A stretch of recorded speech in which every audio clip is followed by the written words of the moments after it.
Students, आज हम start करेंगे इक्विपोटेंशियल सरफेस। ठीक है, इक्विपोटेंशियल सरफेस क्या होता है और प्रॉपर्टीज ऑफ इक्विपोटेंशियल सरफेस। इसके बाद हम पढ़ाएंगे इलेक्ट्रिक डाइपोल्स। ठीक है, तो सबसे पहले जान लेते हैं व्हाट इज इक्विपोटेंशियल सरफेस। इक्यू मतलब सेम, इक्यू मतलब सेम, पोटेंशियल आपने पढ़ लिया है। ठीक है, तो मतलब सेम पोटेंशियल, ऐसी सरफेस जिस पर पोटेंशियल क्या हो, सेम। तो इक्विपोटेंशियल सरफेस ऐसी सरफेसेस को बोलते हैं जिसके सभी पॉइंट्स पर पोटेंशियल क्या हो, सेम हो, तो उसको हम क्या बोलेंगे, इक्विपोटेंशियल सरफेस। जैसे मान लीजिए हमारा ये बोर्ड हो गया, इस बोर्ड के अगर हर पॉइंट पर पोटेंशियल क्या हो जाए, सेम, तो ये बोर्ड हमारा क्या कहलाएगा, इक्विपोटेंशियल सरफेस। ठीक है, तो इसको डिफाइन कैसे करेंगे, equipotential surfaces are those surfaces on which each point have same potential. ठीक है, इसका ये मतलब हुआ कि इक्विपोटेंशियल सरफेस पर दो पॉइंट के बीच का पोटेंशियल डिफरेंस हमेशा क्या होगा, जीरो, क्योंकि सबका पोटेंशियल क्या है, सेम होता है। जैसे हमारा ये बोर्ड है, ये मान लो इक्विपोटेंशियल सरफेस है, तो मान लीजिए इसका पोटेंशियल क्या है, 10 वोल्ट। यहाँ पर एक पॉइंट है, इसका पोटेंशियल क्या है, 10 वोल्ट। तो यहाँ पर भी जो पॉइंट होगा उसका पोटेंशियल क्या होना चाहिए, 10 वोल्ट। तो इस मतलब बोर्ड पर कोई भी पॉइंट आप कंसीडर करोगे तो सबका पोटेंशियल क्या होना चाहिए, 10 वोल्ट। तो अगर मान लीजिए यहाँ पर एक पॉइंट ए है, यहाँ पर एक पॉइंट बी है, इसका पोटेंशियल 10 वोल्ट, इसका पोटेंशियल 10 वोल्ट, तो इसका डिफरेंस निकालो कितना आएगा, जीरो हो जाएगा। तो इसका मतलब क्या, इक्विपोटेंशियल सरफेस पर potential difference between two point always remains zero, हमेशा जीरो रहता है। ठीक है, अब इसकी प्रॉपर्टीज, इक्विपोटेंशियल सरफेस की प्रॉपर्टीज समझते हैं। ठीक है, तो पहला तो हमने डेफिनेशन से बता दिया कि सभी पॉइंट का पोटेंशियल क्या होता है, सेम होता है। दूसरा देखिए, work done to move any charge from one point to another point on equipotential surface is zero. Zero होता है, वर्क डन क्या होता है, किसी चार्ज को एक पॉइंट से दूसरे पॉइंट पर मूव कराने के लिए इक्विपोटेंशियल सरफेस पर जीरो वर्क डन करना होता है, इक्विपोटेंशियल सरफेस पर जीरो वर्क डन करना होता है। जैसे देखिए हमने फॉर्मूला बताया था ना, work done is equal to कितना होता है, work done by external force होता है q movable into V final minus V initial. Final q movable, ये फाइनल पॉइंट का पोटेंशियल, ये इनिशियल पॉइंट का पोटेंशियल। अब इक्विपोटेंशियल सरफेस है तो ये क्या आएगा, zero, V final minus V initial क्या आएगा, जीरो। तो जब ये जीरो हो जाएगा तो इसका प्रोडक्ट क्या हो जाएगा, जीरो, तो वर्क डन क्या आ गया, जीरो। तो इक्विपोटेंशियल सरफेस पर चार्ज को मूव कराने में वर्क डन जो होता है वो क्या होता है, जीरो। दूसरा देखिए, v final minus v initial is equal to होता है minus integration initial position to final position e dot dr, ये हमने बताया था। अब यहाँ पर इक्विपोटेंशियल सरफेस के केस में ये क्या होता है, जीरो होता है। तो अगर ये जीरो होगा तो इसका मतलब e dot dr is equal to क्या आएगा, zero. E dot dr zero है, इसका मतलब E परपेंडिकुलर टू dr, मतलब electric field perpendicular to dr। तो इक्विपोटेंशियल सरफेस पर इसका मतलब क्या हुआ, जो इलेक्ट्रिक फील्ड होती है वो हमेशा सरफेस के परपेंडिकुलर होती है। तो इक्विपोटेंशियल सरफेस में इलेक्ट्रिक फील्ड हमेशा सरफेस के परपेंडिकुलर होती है। अब नेक्स्ट प्रॉपर्टी पे आते हैं। देखिए, जैसे यहाँ पर एक इक्विपोटेंशियल सरफेस, देखिए एक इक्विपोटेंशियल सरफेस है, ये है, एक ये है, एक ये 10 वोल्ट की पोटेंशियल, मतलब ये सरफेस है तो इस पर हर जगह क्या होगा, 10 वोल्ट होगा। एक ये है, इस पर क्या होगा, 5 वोल्ट, इस पर क्या होगा, 0 वोल्ट। ठीक है, तो ये देखिए इक्विपोटेंशियल सरफेसेस हैं, तो इलेक्ट्रिक फील्ड देखिए ऐसे रहेगी हमेशा, हाई पोटेंशियल से लो पोटेंशियल की तरफ। इलेक्ट्रिक फील्ड की डायरेक्शन क्या होगी, हाई पोटेंशियल से लो पोटेंशियल की तरफ होगी, और परपेंडिकुलर तो होती है, यहाँ पर 90 डिग्री, यहाँ पर 90 डिग्री, यहाँ पर 90 डिग्री। और ये क्या है, यूनिफॉर्म फील्ड। इलेक्ट्रिक फील्ड इस केस में क्या है, यूनिफॉर्म फील्ड, क्योंकि ये देखो पैरेलल है, इक्विपोटेंशियल सरफेस क्या है, पैरेलल है। अगर इक्विपोटेंशियल सरफेस पैरेलल हो और इक्वी डिस्टेंस पे हो, देखो यहाँ इसका डिफरेंस कितना होगा, 10 वोल्ट, इसका डिफरेंस क्या होगा, इसका डिफरेंस क्या होगा, 5 वोल्ट, इसका डिफरेंस क्या है, 5 वोल्ट। तो इस तरह ऐसा कब होगा जब यूनिफॉर्म इलेक्ट्रिक फील्ड है। तो ये क्या है, यूनिफॉर्म इलेक्ट्रिक फील्ड है और इलेक्ट्रिक फील्ड की डायरेक्शन क्या होगी, सॉरी हाई पोटेंशियल से लो पोटेंशियल। इसका मतलब ये, इसको ऐसे भी कह सकते हैं कि पोटेंशियल हमेशा इलेक्ट्रिक फील्ड की डायरेक्शन में क्या होती है, डिक्रीज करती है। Potential decreases along the direction of electric field. Electric field की डायरेक्शन में जैसे जैसे मूव करते हैं इलेक्ट्रिक पोटेंशियल क्या करता है, डिक्रीज करता है। देखिए यहाँ पर 10 वोल्ट है, यहाँ पर क्या हो गया 5 वोल्ट, यहाँ पर क्या हो गया 0 वोल्ट। अब इसके आगे जाएंगे तो माइनस में आ जाएगा, ठीक है। उसके बाद अगली property, two equipotential surfaces never intersect each other.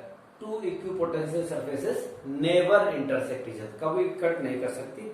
ऐसा इसलिए होता है क्योंकि जहां पर कटिंग इंटरसेक्शन पॉइंट होगा वहां पर पोटेंशियल की 2 वैल्यू हो जाएगी, जो कि पॉसिबल नहीं है। एक ही पॉइंट पर पोटेंशियल की 2 वैल्यू पॉसिबल नहीं है। जैसे देखिए यहाँ पर ये है S2, ये S2 इक्विपोटेंशियल सरफेस है जिसका पोटेंशियल क्या है V2। एक S1 है इक्विपोटेंशियल सरफेस, इसका पोटेंशियल क्या है V1। तो जहां इंटरसेक्शन हो रहा है इसका भी एक पॉइंट कॉमन है, इसका भी पॉइंट कॉमन है। इसका मतलब इंटरसेक्शन पॉइंट पर V2 भी होगा और V1 भी होगा। तो ये तो पॉसिबल है नहीं, इसका मतलब ये एग्जिस्ट नहीं कर सकता। इसलिए equipotential surfaces never intersect each other. अब शेप ऑफ इक्विपोटेंशियल सरफेस की बात करें तो जब जहां पर यूनिफॉर्म फील्ड होगी, ठीक है, यूनिफॉर्म फील्ड होगी, इलेक्ट्रिक फील्ड यूनिफॉर्म होगी, वहां पर इक्विपोटेंशियल सरफेस इस तरह बनेगी। ये देखिए प्लेन सरफेसेस, ठीक है, perpendicular to field plane surface, ये इक्विपोटेंशियल सरफेस। और जो पॉइंट चार्ज होता है उसका इक्विपोटेंशियल सरफेस होता है कोसेंट्रिक स्फेरिकल सरफेस। कोसेंट्रिक मतलब सभी, ये देखो सेंटर क्या होगा, वो पॉइंट चार्ज होगा और अलग ऐसे स्फीयर, ये स्फीयर, ऐसे स्फीयर, बहुत सारे स्फीयर हो जाएंगे ना। तो ये सब ये क्या है, ये इक्विपोटेंशियल सरफेस है, ये इक्विपोटेंशियल सरफेस है, और भी बहुत सारे इक्विपोटेंशियल सरफेस होंगे।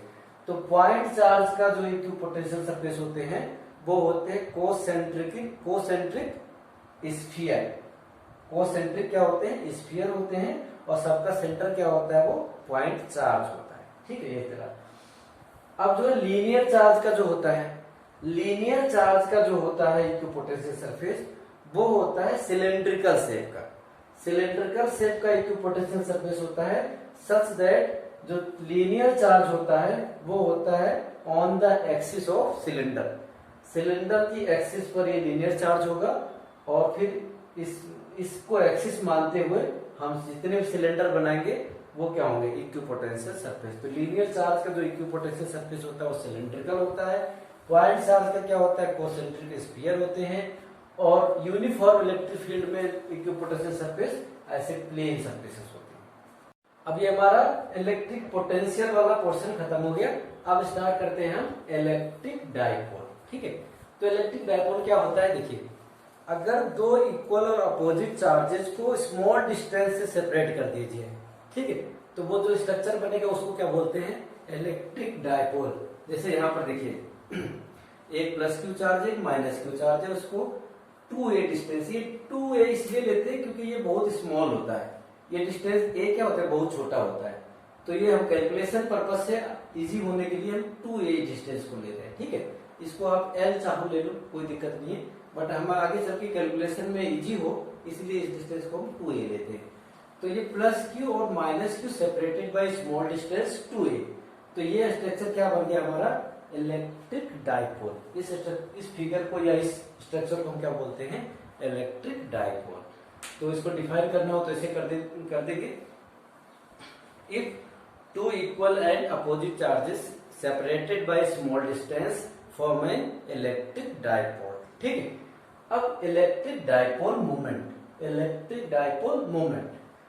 तो इलेक्ट्रिक डाइपोल मोमेंट होता है, जैसे ये एक डाइपोल हो गया, तो इस डाइपोल में से किसी एक चार्ज का मैग्नीट्यूड, किसी एक चार्ज का magnitude into distance between them. इनके बीच की डिस्टेंस को हम डाइपोल लेंथ भी बोल सकते हैं। जो इन दो चार्ज हैं, इन दोनों चार्ज के बीच की डिस्टेंस को हम क्या बोल सकते हैं, डाइपोल लेंथ, ठीक है। तो dipole length into magnitude of one charge क्या होता है, इलेक्ट्रिक डाइपोल मोमेंट, ठीक है।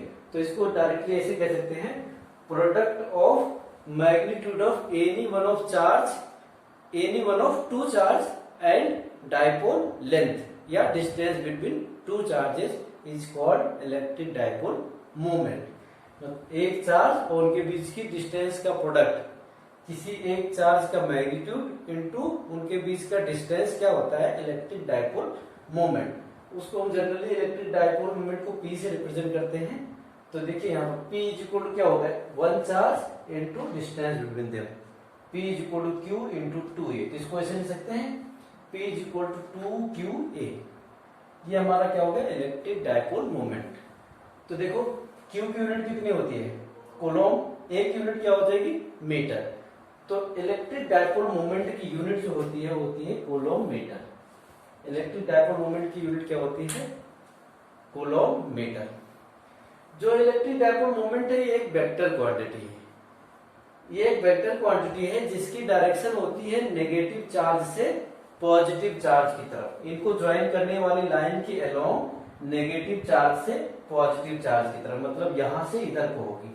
तो अगर हम इसको मान लिए एक्स एक्सिस के अलोंग रखा हुआ, ये जो डाइपोल है ये मान लेते हैं एक्स एक्सिस के अलोंग रखा है. तो यहां पर P की डायरेक्शन क्या होगी, माइनस आई कैप की तरफ होगी. ठीक है, तो इसको हम वेक्टर फॉर्म में ऐसे लिखेंगे, vector P is equal to 2QA minus i cap. ठीक है, it is a vector quantity directed towards negative charge to positive charge. अब हम फाइंड करेंगे electric field due to dipole. Dipole मतलब इलेक्ट्रिक डाइपोल. ठीक है, तो सबसे पहले हम फाइंड करेंगे on axial point. Electric dipole के किसी एक्सियल पॉइंट पर हम इलेक्ट्रिक फील्ड फाइंड करेंगे. तो देखिए मान लीजिए हमारे पास ए बी एक इलेक्ट्रिक डाइपोल है. ये ए बी, ए पर माइनस क्यू चार्ज है, बी पर प्लस क्यू चार्ज है, और इसकी लेंथ क्या है, 2a. और इस इलेक्ट्रिक डाइपोल का जो मिड पॉइंट है उसको हमने O से रिप्रेजेंट किया है. तो ये वाली डिस्टेंस OA कितना हो जाएगी, A, OB कितना हो जाएगी, A. ठीक है, अब यहां से जो इसका मिड पॉइंट है इलेक्ट्रिक डाइपोल का सेंटर, यहां से R डिस्टेंस पर एक पॉइंट P है, जैसा कि फिगर में दिखाया है. ठीक है, एक पॉइंट P है जिस पर हमें net electric field due to this dipole calculate करना है. ठीक है, ये हमें करना है. तो देखिए P पॉइंट पर हमें फाइंड करना है. तो यहां से O से P पॉइंट की डिस्टेंस क्या है, R. तो देखिए यहां से देखिए B से P की कितना होगी, BP कितना हो जाएगी, R माइनस A, क्योंकि ये A है और ये टोटल R है, तो ये कितना बचेगा, R माइनस A. ऐसे ही AP हमारा कितना है, ये, और यहां तक तो R है, तो ये A बचा, ये जुड़ जाएगा तो कितना बन जाएगी, R प्लस A. ये BP हमारा R माइनस A, AP कितना हो जाएगा, R प्लस A. अब पहले हम देखिए electric field due to plus q charge यहां निकाल लेंगे और electric field due to minus q charge यहां निकाल लेंगे, और फिर दोनों को क्या कर देंगे, वेक्टर सम. तो हमें P पॉइंट पर नेट इलेक्ट्रिक फील्ड मिल जाएगी. ठीक है, तो हम मान लेते हैं electric field due to q charge देखो B पॉइंट पे रखा है, इसलिए हम इसको रिप्रेजेंट कर रहे हैं EPB, वेक्टर EPB. इसका मतलब ये हुआ electric field at P due to B. B मतलब B पॉइंट पर जो चार्ज रखा है. ठीक है, ऐसे ही इसकी वजह से माइनस क्यू चार्ज किस पर रखा है, A पर, तो इसकी वजह से इलेक्ट्रिक फील्ड P पर होगा, उसको रिप्रेजेंट करेंगे EPA. EPA मतलब electric field at P due to A. A मतलब माइनस क्यू चार्ज. ठीक है, ये हो गया. अब देखो EPB ये वाली इलेक्ट्रिक फील्ड अगर निकालना होगा तो क्या होगा, EPB is equal to KQ by R minus electric field due to point charge क्या होता है, KQ बाई R स्क्वायर. तो ये R हमारा यहां से यहां तक कितना होगा, ये होगा R माइनस A. तो ये vector EPB is equal to होगा KQ by R minus A का होल स्क्वायर. अब इसको वेक्टर में लिखना है तो देखो इसको एक्स एक्सिस के अलोंग मान लेते हैं. तो इसके अलोंग वेक्टर कौन सा होता है, आई कैप. इस राइट साइड में आई कैप और लेफ्ट साइड में माइनस आई कैप. तो ये होगा प्लस आई कैप, क्योंकि इसकी डायरेक्शन क्या होगी, इधर को, क्योंकि ये प्लस चार्ज है. प्लस चार्ज की वजह से इलेक्ट्रिक फील्ड क्या होगा, ऐसे होगी. तो KQ by R minus A का होल स्क्वायर आई कैप. अब इसकी वाली फील्ड लिखेंगे. इसकी वाली फील्ड कितना होगा, vector E is equal to क्या होगा, EPA. ये होगा K Q by r plus a का होल स्क्वायर, क्योंकि यहां से यहां तक डिस्टेंस क्या हो गया आर प्लस ए, के Q by r plus a का होल स्क्वायर। अब ये वेक्टर फॉर्म में ये माइनस क्यू चार्ज है, जिसकी डायरेक्शन क्या होगी ऐसे होगी, तो इसको कैसे कर देंगे माइनस आई के। अब हमें क्या करना नेट फील्ड, नेट फील्ड कितना होगा EPB plus EPA, E net is equal to इसकी वैल्यू यहां रख दो, यहां से इसकी वैल्यू यहां से यहां रख दो। अब देखिए इसमें के क्यू आई कैप कॉमन है, के क्यू आई कैप के क्यू आई कैप कॉमन हो गया, यहाँ क्या बचेगा 1 बाई आर माइनस ए का होल स्क्वायर, यहाँ पर क्या बचेगा minus 1 by r plus a का होल स्क्वायर। इसका जब एलसीएम लेंगे तो एलसीएम क्या आएगा r square minus a square का होल स्क्वायर।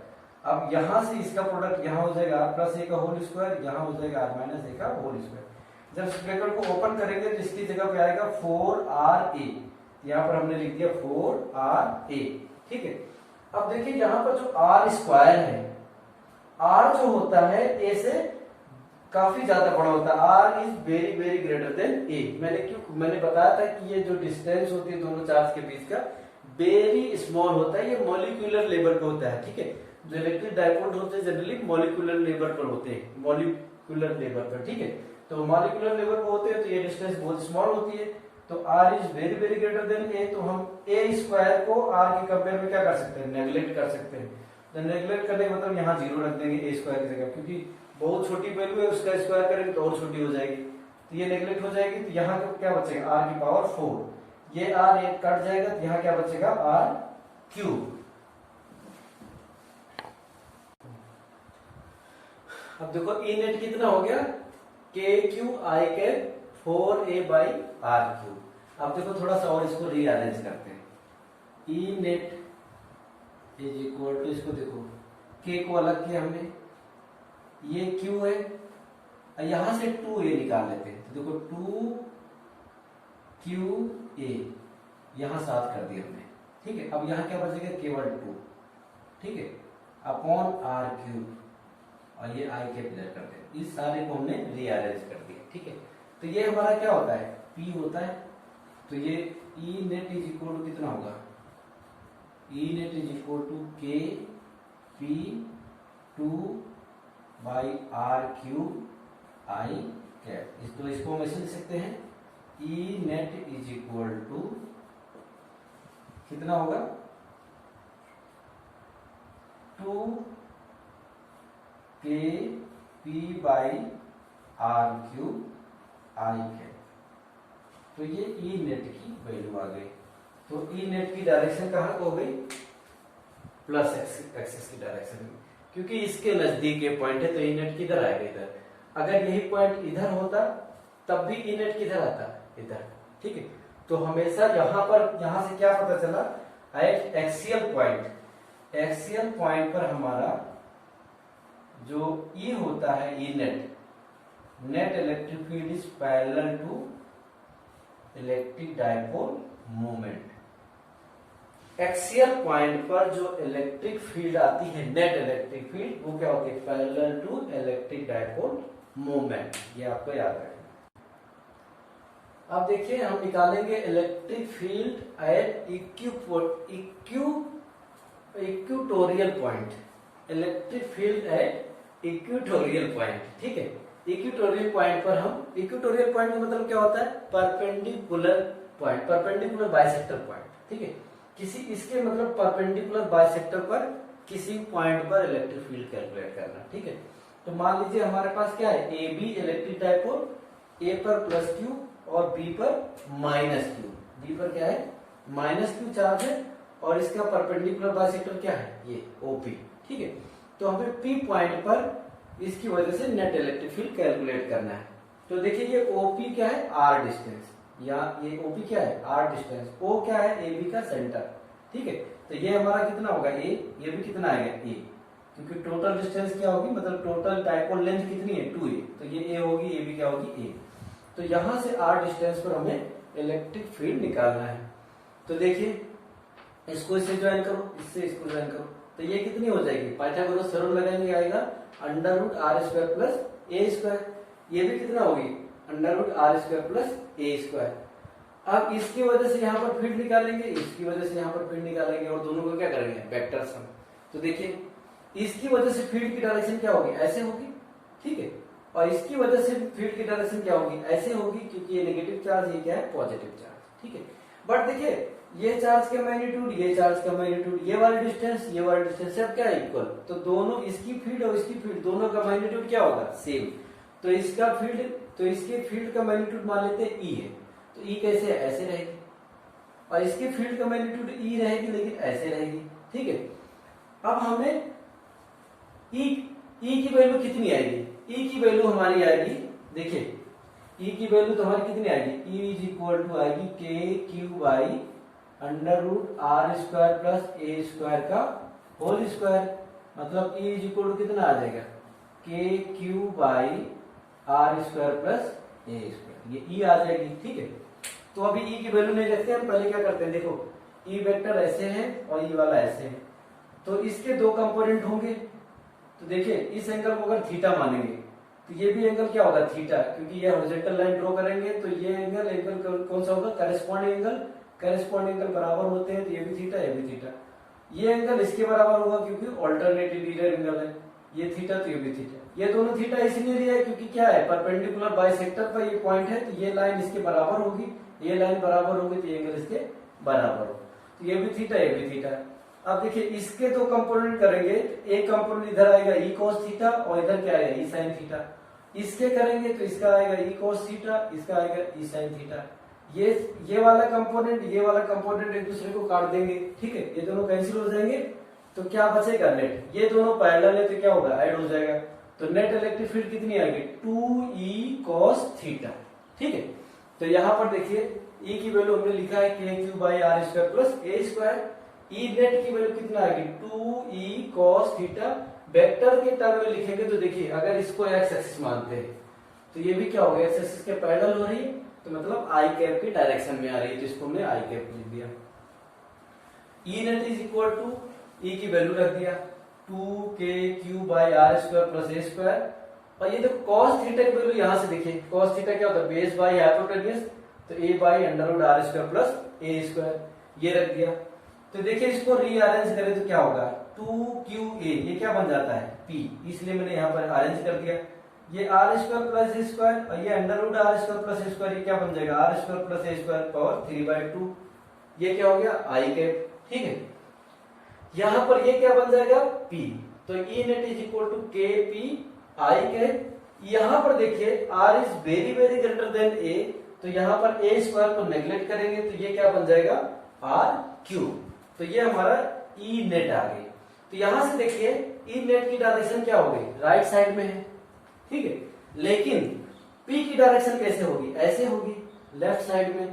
तो इसका मतलब E जो है यहाँ पर E net anti parallel to क्या है, anti parallel to P vector है। E net anti parallel to P vector, मतलब angle between E net and P vector is 180 degree, ये याद रखना है आपको। अब देखिए मैंने दोनों डेरिवेशन कर दिया, इक्वेटोरियल पॉइंट पर और एक्सियल पॉइंट पर इलेक्ट्रिक फील्ड का, ठीक है। तो अब इक्वेटोरियल पॉइंट को हम ऐसे शो कर रहे हैं, E इक्वेटोरियल, ठीक है, E नेट मतलब ये क्या है, net electric field at equatorial point, ये कितना आया था, -kp वेक्टर बाई r3, क्योंकि ये क्या है, P के एंटी पैरेलल, तो हमने माइनस लगा दिया, इस पर P पर वेक्टर लगा दिया, तो ये क्या -kp वेक्टर बाई r3। और ये वाला हमारा क्या था, एक्सियल पॉइंट पर 2kp वेक्टर बाई r3। अगर इन दोनों का हम कंपेयर करें तो एक्सियल और इक्वेटोरियल पॉइंट पर रिलेशन क्या था, E axial is equal to -2 time E equatorial, ठीक है। तो ये आप याद रखना है। अब नेक्स्ट वीडियो में हम बताएंगे electric field at any general point